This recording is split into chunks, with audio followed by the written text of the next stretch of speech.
মাহে রমজান সামনে, এবারের রমজানে টার্গেট নাও 30 দিনের রোজার মাধ্যমে দিল থেকে আল্লাহর কাছে এইভাবে 30টা দিন হাতে গুনে তুমি আল্লাহর সাথে ওয়াদাবদ্ধ হও যে আল্লাহ 30 দিন আমি রোজা রাখবো। এবং যৌন চাহিদা, লজ্জাস্থানের চাহিদা,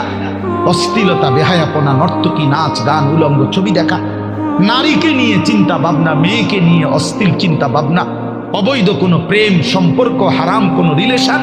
এই সব ত্যাগ করে বন্ধু 30টা দিন মনোযোগ দিয়া রোজা রাখো, তারাবি পড়ো, ইফতার করো, সাহারি করো,